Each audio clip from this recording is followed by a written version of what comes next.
everybody, I'm back to talk some more about the Galactic Center. It has been very much on the forefront of my mind. Not that it's never not on my mind, like it's been on my mind for years. Been doing the Galactic Center research with participants for going on 5 years. I've been researching it on my own even longer than that. So I mean, and even though I haven't done a video, like this past week I did a video on the Galactic Center Thoughts number 64. This is number 65. This video is Galactic Center Thoughts 65. Before that, though, it had been over 3 years since I'd done a video just on, the Galactic Center, or yeah, it had been that long. I'm like, damn, that was a long time. A long time ago. Anyway, regardless, it's always been on my mind. It might just be kind of going on in the background or behind the scenes or what have you, but it's always on my mind. But I've been having conversations recently with an astrophysicist that reached out and wanted to talk to me about my GC research. Wanted to talk to me about that, and they've gotten my mind moving in a different kind of way about things that I've always known about the Galactic Center, that I've always known through my research, but I've been thinking about in different ways because of this conversation. So, in the last video that I did about this past week, that's already been posted, I'll link it, I have started researching the Galactic Center by house placement alone. Like we could be talking about, you could have planets conjunct the GC and do this questionnaire, but this questionnaire, this part of the research specifically focuses on the Galactic Center by house, like talking about the Galactic Center in, say, your 11th house, or the Galactic Center in, say, your 7th house, or wherever it happens to be, just by house placement. So if you would like to get a hold of that questionnaire, anybody can do it. Whether you've got planets conjunct the GC or not, anybody can do this. This questionnaire is for everyone, anyone that wants to do it. So if you would like to get a hold of this questionnaire, or any of the other questionnaires that I have, the one about the dipole repeller, Shapley attractor, great attractor, or the questionnaire that I have about the Galactic Green Cross, which talks about, which goes into conjunctions to the Galactic Center, the Super Galactic Center, the Galactic Anti-Center, and blank space. If you have any planets conjunct any of those points, and you want to do that questionnaire, shoot me an email. My email is ellie@saturnseason.com. You can also email saturnseason@gmail.com, and I will hook you up with the questionnaire. And thank you so much to everybody who has done the research so far, who's participated in the research, who has done the questionnaire. Another thing you can do, if you would like, is just shoot me an email about your experience. People have done this for years. Maybe they don't want to do the questionnaire for whatever reason, but they do want to share their experience, their lived experience with planets conjunct the GC or the anti-center or whatever. If you want to shoot me an email about what it's like to have just the GC, but no conjunctions to the GC, in your 10th house or wherever it happens to be, feel free to do that. I'm happy to read it and receive it, and I appreciate any and all information that people are willing to share with me. So the research is still going on. Again, you can get any of these questionnaires from me by emailing me at ellie@saturnseason.com or saturnseason@gmail.com. Another thing I want to mention is I do readings. People will still ask me if I do readings. They'll ask me on things on YouTube, other places. I do readings. I absolutely do. The link to the readings are in the channel description, but I will also put the link in the description box to this video where you can get a reading from me if you would like one. I would love to read for you if you want me to. I always love to read for people. So if you want a reading from me, that link will be in the description box. Another thing I want to mention just real quick, my disclaimer. I didn't do it. I didn't give the disclaimer in Galactic Center Thoughts 64, but I'm going to do it here. And that is, I am not a Galactic Center expert. I am just fucking with shit, throwing out ideas, possibilities, fucking with astrology, fucking with shit, theorizing, whatever. But I don't want to do myself dirty, because at this point in the game, with how long I've been researching this, almost 5 years, I do know a thing or two about the GC. I do know a thing or two. But how arrogant to be like, I'm an expert. No, I'm not. No, you'd be hard pressed to find me calling myself an expert of anything.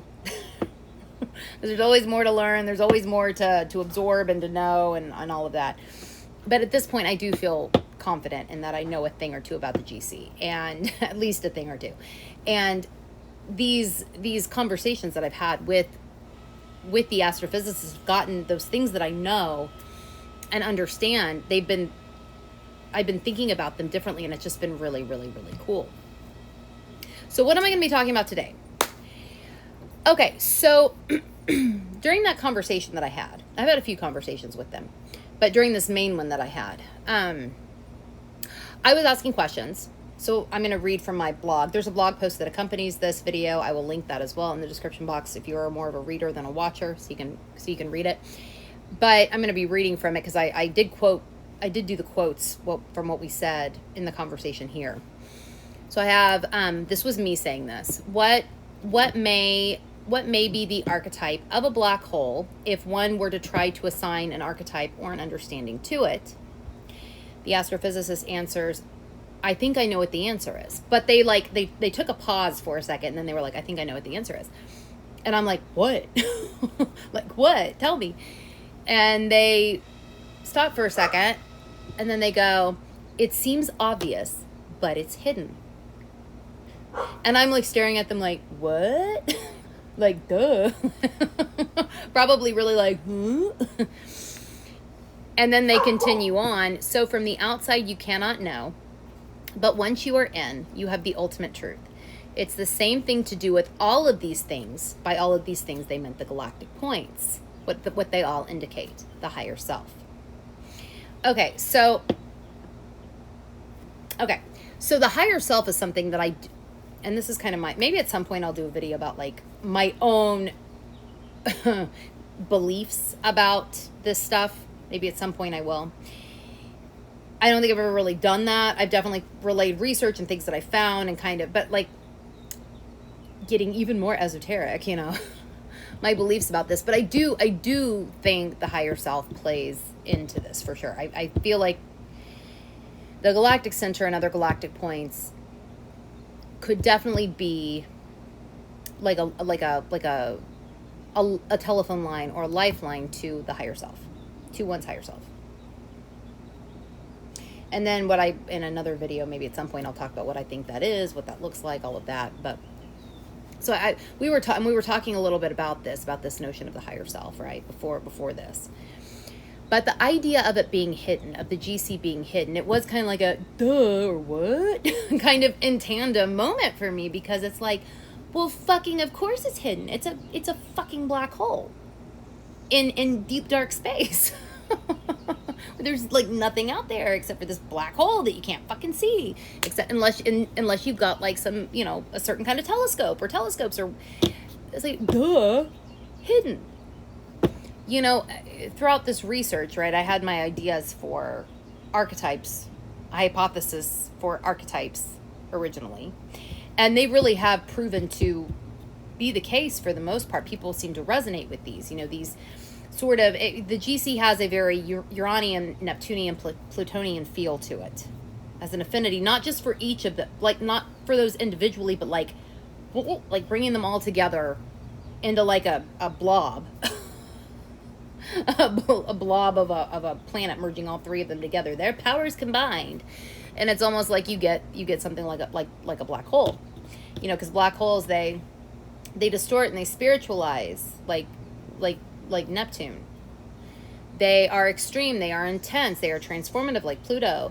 They are mutating, they are warped, they are different, very Uranian in that way. A lot of highly charged with a shitload of energy, like Uranus, right? All of those things are very, very much archetypes of those planets individually, but also of the Galactic Center. This is kind of, these are the ways that it functions, what it wants to express. These are things that the GC wants to express, needs to express, should express, and will kind of, infuse on any planets that happen to be conjuncted, things like that. But hidden. I mean, obviously, in all the research that I've done, I know the GC is hidden, technically hidden in space. You can't fucking see it. You can't fucking see it. But this was not an archetype that I had ever assigned to it. And I feel like such a massive dumbass, because it makes sense. Because it does. And I've been sitting and thinking about this. This makes sense. This makes sense. I mean, all the other ones do too. I was not off base or wrong with those. especially with how people have responded to the questionnaire and things like that. But this idea of it being hidden very much fits here. Very, very much fits here. Now, what does hidden mean in this context? Because when I think of, first of all, also, let me say this. Hidden is also a very Plutonian thing, right? It is. Pluto is rather hiddenish, subconscious-y, all of that. So hidden also fits for that Plutonian vibe, that Plutonian feel, as does Neptune. Right? Neptune kind of blurs and things like that. Clouds. So hidden does fit here. But it's like, what does hidden mean in this context? Like, what does it mean? What does it mean? So I'm looking at the blog post. So I have here, for a while, since having this conversation, I have been meditating and thinking about the notion of hidden being a keyword for the GC. Like, what the fuck does that even mean? This is a major part of the new phase of the research, trying to figure out what exactly hidden means in this context. There are a few possibilities that come to mind. Okay, so there are a few things that come to mind. One, and also, mind you, this could be, this idea of being hidden could be applied to the house, areas of life, because houses are where or areas of life. Houses are where something takes place or areas of life. Planets are what energy is wanting to be expressed, needing to be expressed, should be expressed. The GC is always going to be in Sagittarius because it moves very, very slow. Currently, right now, it is at 27 degrees, 12 minutes of Sagittarius. So it's always going to be in Sagittarius. So it's always going to kind of have a Sagittarius expression to it. But, okay, so one, things that hidden could mean here. One, only you see the areas, only you the native sees these areas of life, whatever house the GC falls in. Other people don't seem to notice them about you, or you don't get noticed in those house areas of life, either at all, or in a way that you would like to be noticed, or there's something kind of off about how you're noticed. There's something off about it. There's something warped, distorted, whatever, about what is noticed in those house areas of life about you, if something is noticed at all. The same thing could be said about a planet that happens to be conjunct the GC. Like, let's say you've got Mercury conjunct the GC. Let's just say this. It could be that there are things that people don't notice about your mind. They don't notice about your communication. They don't notice about your learning. They don't notice about your thinking. This could honestly be a benefit or a detriment. Benefit or detriment, a good thing or a bad thing, right? It really could be, depending on what we're talking about and what the rest of the chart looks like. But there might just be things about Mercury in the chart that people don't notice about you, about the native. They just don't notice. You've got Mercury conjunct the GC. Let's say you've got the GC in the 11th house. Oh, and these are the star cards. If you would like to purchase them or want to check them out further, I will put the link in the description box where you can check them out, because they are a fabulous astrological learning tool that I co-created. So let's say you've got the GC in the 11th house. No planets there, just the GC in the 11th house. Perhaps 11th house can be like long-term goals, hopes, and wishes. Perhaps there are things within long-term goals, hopes, and wishes that don't get noticed. Other people don't seem to notice them about you. Only you see them. Other people don't really see them. Influence, 11th house, also an influence house. It could be that other people don't really see your influence, see the influence that you have. This, thinking about it like this, that could be a really good thing or a really challenging thing. It just kind of depends. But okay, so this idea of only you see these areas of life, or this planet, what this planet wants to express, or whatever. Other people don't seem to notice them about you, or you don't get noticed in those house areas of life, either at all or in the way that you would like to get noticed. Okay, so that's one.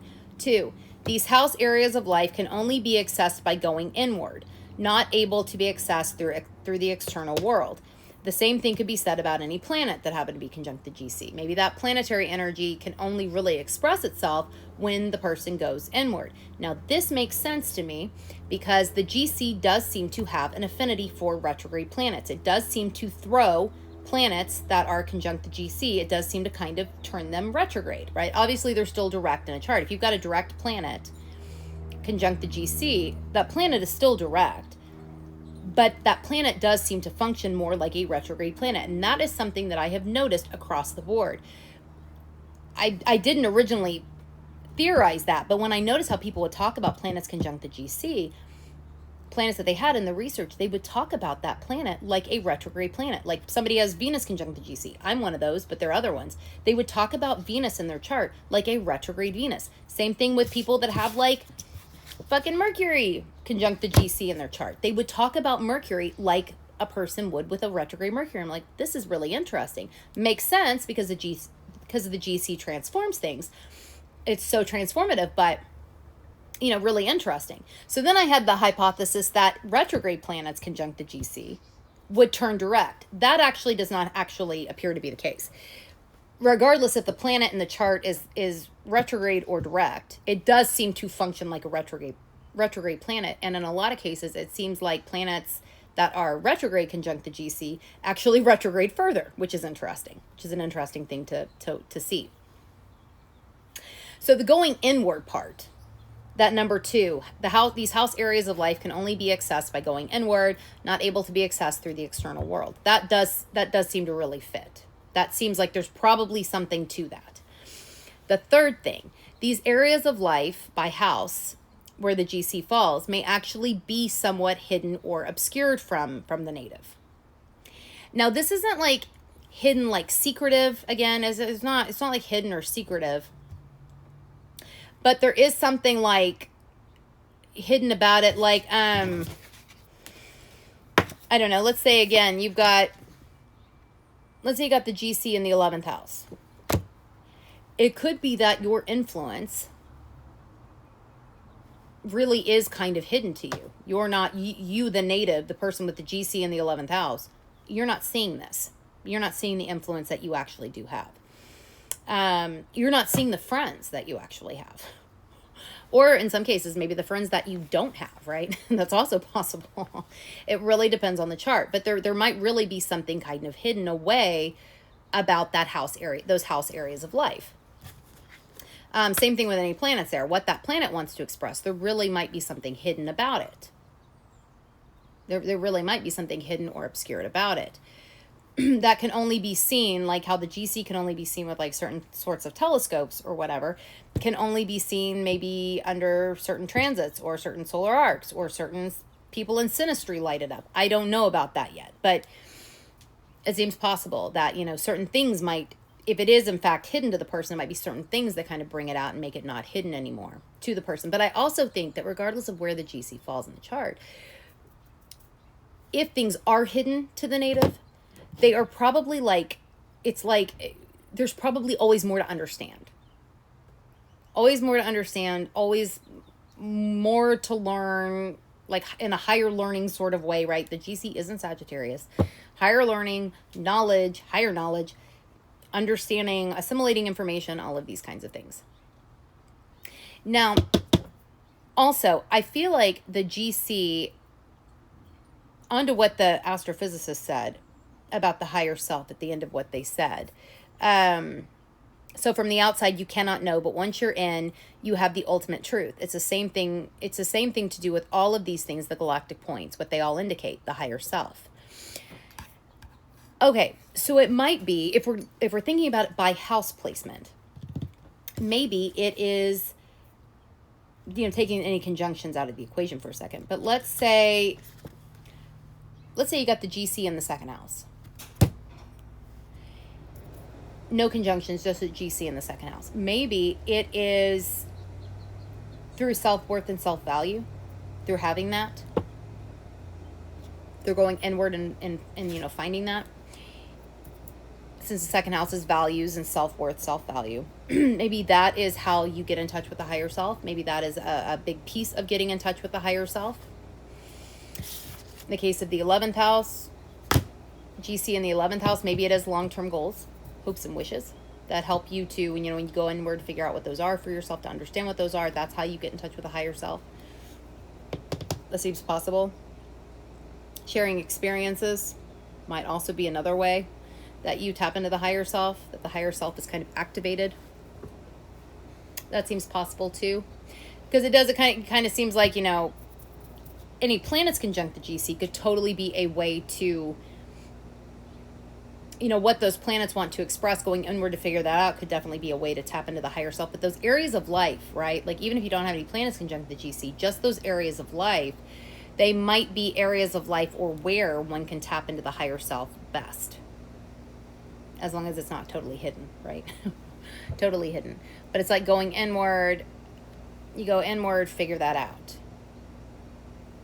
Kind of thing. I don't know, just some ideas. I would love to hear what you all have to say about this.